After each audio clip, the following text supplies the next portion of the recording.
All right, so welcome back to Saturday Report. Still Carl Higbie. If you watch this show, you obviously know I'm super proud of my military service, and that's why veterans issues are so important to me, and that's why we cover them here, a new issue each week facing veterans. Nationally, there are over 37,000 veterans who experienced homelessness in 2020. Now, according to the National Allegiance to End Homelessness, there is a California-based nonprofit, Open Doors to Future Possibilities, helping homeless veterans transition from homeless to a more stable living condition and assisting making a smooth transition back into civilian life through their programs. Now, they launched their veterans programs nearly 2 years ago and have served more than 1,500 since their inception. Families and their community have also been served by this. Now, joining us now to discuss is Dr. Simone Lundquist, the founder and executive director of Open Doors to Future Possibilities. How are you, ma'am?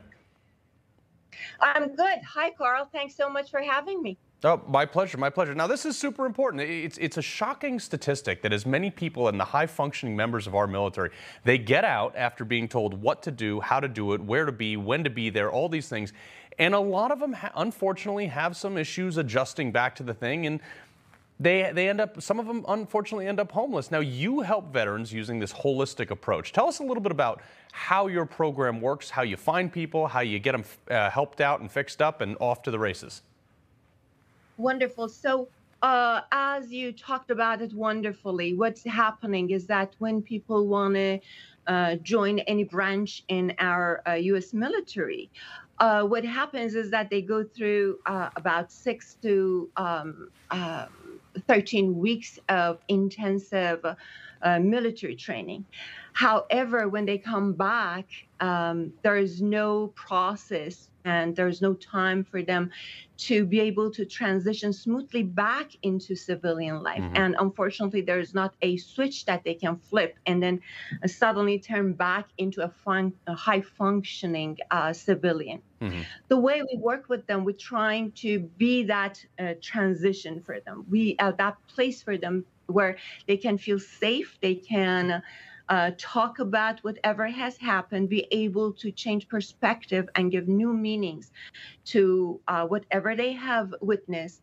One of the biggest things that they suffer from is loss of their friends right. in combat. And they usually tell me that the scene keeps getting repeated in their mind.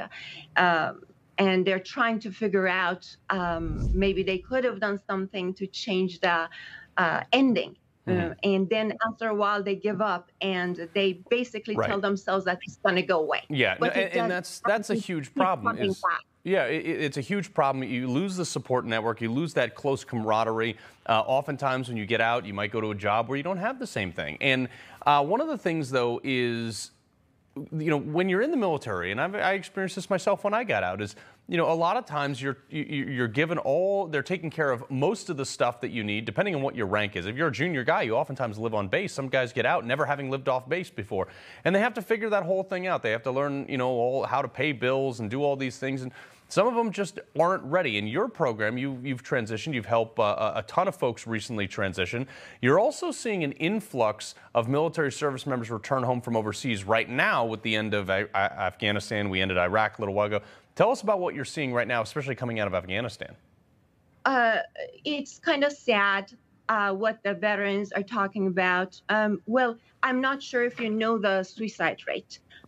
Since 2001, September 11, we have lost 114,000 veterans to suicide, mm-hmm. while we have about, I believe, 8,855 active duty service members killed in action. So based on VA's report in 2020, the suicide rate among veterans is 17 per day. Right. Which makes it about more than actually 6,000 a year. I was reading an article a few days ago in military.com, and it was Inspector General, Department of Defense, that was talking about how we're not, most of the troops coming back from battlefront are not being screened for suicide risk, while PTSD too. I mean, that's a big thing. And that plays into the readjustment too. I don't mean to cut you off, but I do want to make sure that we get to this. No, please, yes, definitely. Yeah, no, so how do people get involved in your program? If you know somebody, if you know a veteran who's homeless that maybe you've tried to help that haven't been successful, how do people get in touch with you? How do they write to your program, call your program, help a veteran? How can they donate and support your program? Very good. So we do all of the above. And mostly when we go to transitional housings where we collaborate with Home First and Second Harvest Food Bank in order to place. But how do people get in touch with you? So we go there, we talk with them, we distribute food, groceries, clothing, socks, shoes, everything. And then we get to talk with them. And that's when we tell them about our services, and some of them reach out. Right. The other ways is just they write to us. They get to know about our organization, word of mouth. They're friends, family members, and that's how they come to us. Right. We actually have it on the screen down there. Can we put that back up? Open Doors to futurepossibilities.org. Yes. Doctor, I love what you're doing, and we appreciate it. And God knows, especially before the holidays, it is a huge treat to know that you're going to help some folks, find a home and get back on their feet. Dr. Lundquist, we appreciate you joining us today. Thank you very much, Carl, for having us. Our pleasure.